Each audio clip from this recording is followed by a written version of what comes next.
नमस्कार, welcome to stock infuse. दोस्तों, इस वीडियो में हम लोग पॉलीप्लेक्स का डिटेल में एनालिसिस करेंगे। पिछले काफ़ी समय से देखें तो स्टॉक में अच्छी खासी गिरावट हो चुकी है। 6 मंथ का रिटर्न देखिए 36% माइनस में है। 1 ईयर का रिटर्न देखिएगा -24% का है। अगर ऊपर से देखें तो स्टॉक में बड़ी गिरावट हो चुकी है। 52 वीक हाई देखें 2870 रुपीज का है और करेंट मार्केट प्राइस 1376 रुपीज है। मतलब स्टॉक 50% से भी ज्यादा टूट चुका है। अब दोस्तों, ऐसे में सवाल आता है, क्या हमें इस स्टॉक को होल्ड करना चाहिए, सेल करना चाहिए या फिर बाय करना चाहिए? देखिए दोस्तों, आपको किसी भी कंपनी में इन्वेस्टमेंट करने से पहले उसके बिजनेस को समझना काफी जरूरी होता है। लोग क्या करते हैं, सिर्फ स्टॉक का नाम सुनते हैं और इन्वेस्टमेंट कर देते हैं, लेकिन आपको ऐसा नहीं करना है। अगर आप एक सीरियस इन्वेस्टर हैं, मार्केट से रिटर्न कमाना चाहते हैं, तो फिर आपको बिजनेस मॉडल को थोड़ा सा समझना पड़ेगा। बहुत ज़्यादा डिटेलिंग की जरूरत नहीं है, लेकिन मोटा मोटी समझ आपको होनी चाहिए। अगर कंपनी के बिजनेस के बारे में बात करूं तो कंपनी का जो मेन बिजनेस है वो पेट फिल्म का मैन्युफैक्चरिंग करती है। इसका इस्तेमाल पैकेजिंग इंडस्ट्री में होता है, हेल्थ केयर इंडस्ट्री में होता है और डिफरेंट डिफरेंट इंडस्ट्री में होता है। लास्ट में आपको एक बहुत ही इंटरेस्टिंग फैक्ट बताऊंगा इस कंपनी में, जो कि आने वाले समय में इस कंपनी में अच्छा ग्रोथ दे सकता है और आपको भी इस कंपनी में इन्वेस्टमेंट करने के लिए काफ़ी अच्छा पॉजिटिव पॉइंट मिलेगा। अगर दोस्तों कंपनी के प्रोडक्ट पोर्टफोलियो को देखें, 72% रेवेन्यू कंपनी का पैकेजिंग इंडस्ट्री से आता है और इंडस्ट्रियल से कंपनी का रेवेन्यू 28% आता है। अगर पैट फिल्म से कंपनी के रेवेन्यू को देखें तो 60+8 टोटल 68% का रेवेन्यू हो जाता है। कंपनी का बिजनेस काफी वेल डाइवर्सिफाइड है। अगर आप देखेंगे तो कंपनी का यूएसए से 26% रेवेन्यू आता है, इंडिया से 24%, थाईलैंड से 20% और यूरोप से 18% का रेवेन्यू आता है। 12% अदर कंट्री से आता है। तो कंपनी का जो रेवेन्यू है बहुत सारी कंट्री से आता है, तो रेवेन्यू कंसंट्रेशन का कोई भी रिस्क इस कंपनी में नजर नहीं आता है। आने वाले समय में कंपनी अपने आप को एक्सपेंड भी करेगी, जिससे कंपनी का और भी रेवेन्यू बढ़ेगा, प्रॉफिट बढ़ेगा और आने वाले समय में अपने स्टेक होल्डर को काफी अच्छा रिटर्न प्रोवाइड कर सकती है। 4000 करोड़ का मार्केट कैप है, एक छोटी कंपनी है। प्राइस टू अर्निंग रेशियो बहुत ही कम है, बहुत ही रीजनेबल वैल्यूएशन पर आपको ट्रेड करती हुई नजर आएगी। अगर कंपनी के आरओसी को देखें, बहुत ही अच्छा है। रिटर्न ऑन इक्विटी देखें, यह भी शानदार है।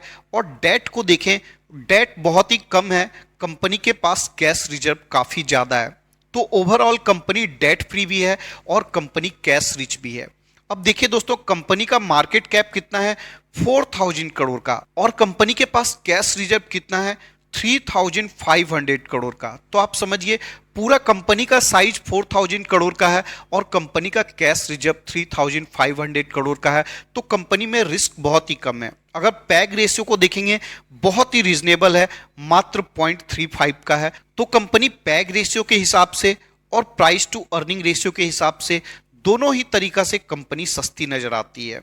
अगर कंपनी के कंपाउंड सेल्स ग्रोथ को देखेंगे, 10 ईयर में 11% है, 5 ईयर में 16% है, 3 ईयर में 13% है। हर समय कंपनी का सेल्स अच्छे प्रतिशत के साथ ग्रो किया है। कंपनी का प्रॉफिट ग्रोथ भी काफी अच्छा है।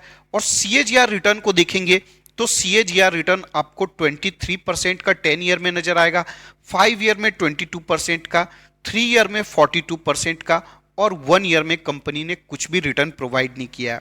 अब दोस्तों, बहुत सारे इन्वेस्टर डिविडेंड स्टॉक में इन्वेस्टमेंट करना चाहते हैं।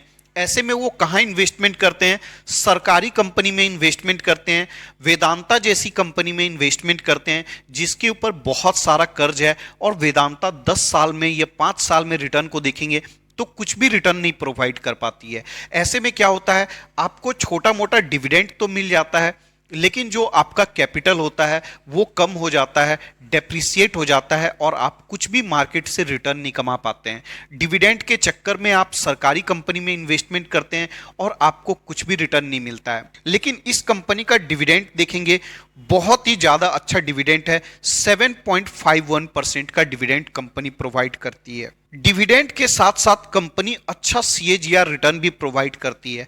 10 ईयर का अगर 23% का रिटर्न है तो आप उसमें 7% का अगर डिविडेंड जोड़ देते हैं 30% का रिटर्न हो जाता है। वैसे ही 3 ईयर में अगर 42% का रिटर्न है, आप उसमें डिविडेंड काउंट कर देते हैं तो रिटर्न और भी ज्यादा बड़ा हो जाता है। अगर कंपनी के डिविडेंड हिस्ट्री को देखेंगे 2018 से, तो आप देखिए कंपनी किस प्रकार का डिविडेंड प्रोवाइड करती है।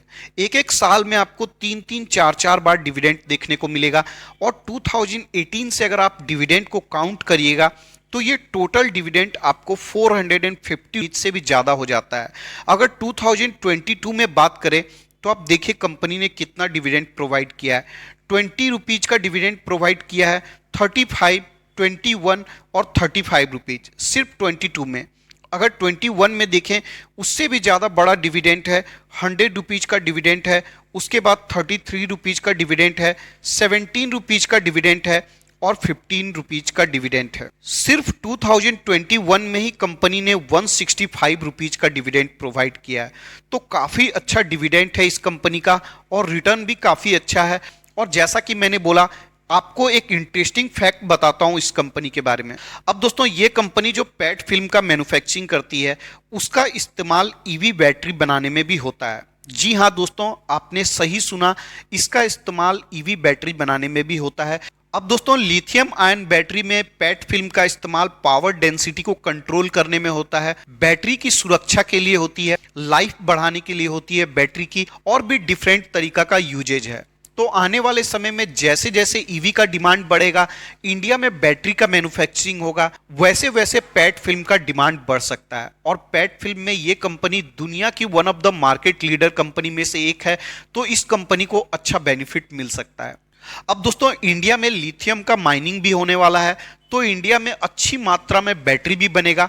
लेकिन इसका मतलब ये नहीं है कि कल को माइनिंग होने लगा, परसों बैटरी बनने लगा और उसके बाद कंपनी का सेल्स और प्रॉफिट बढ़ने लगा और कंपनी आपको रिटर्न प्रोवाइड करने लगी। नहीं दोस्तों, थोड़ा सा टाइम लगेगा। लंबे वक्त तक के लिए आप इस कंपनी में इन्वेस्टमेंट कर सकते हैं। ये कंपनी अच्छा डिविडेंड भी प्रोवाइड करती है और अच्छा रिटर्न भी प्रोवाइड करती है। तो एक बहुत ही जबरदस्त कॉम्बो इस कंपनी में देखने को मिलता है।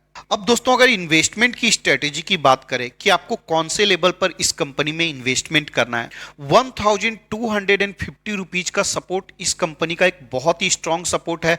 कंपनी का वैल्यूएशन कम है, डिविडेंड यील्ड हाई है, तो इस कंपनी में बहुत ज्यादा गिरावट की पॉसिबिलिटीज नहीं है। आप चाहें तो 1300 रुपीज के आसपास से इन्वेस्टमेंट की स्टार्टिंग कर सकते हैं।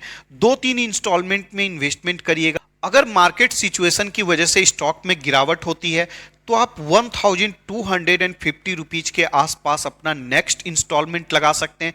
और अगर आप ऐसे इन्वेस्टमेंट करते हैं तो आने वाले समय में आप अच्छा डिविडेंड भी कमा पाइएगा और बहुत अच्छा रिटर्न भी कमा पाइएगा। इस वीडियो के डिस्कशन के लिए इतना ही रखते हैं। अगर आपको मेरा एफर्ट पसंद आता है, वीडियो को लाइक कर दीजिएगा। रेगुलर अपडेट्स के लिए चैनल को सब्सक्राइब कर लीजिएगा। मिलते हैं किसी और वीडियो में किसी और इंफॉर्मेशन के साथ। तब तक के लिए धन्यवाद।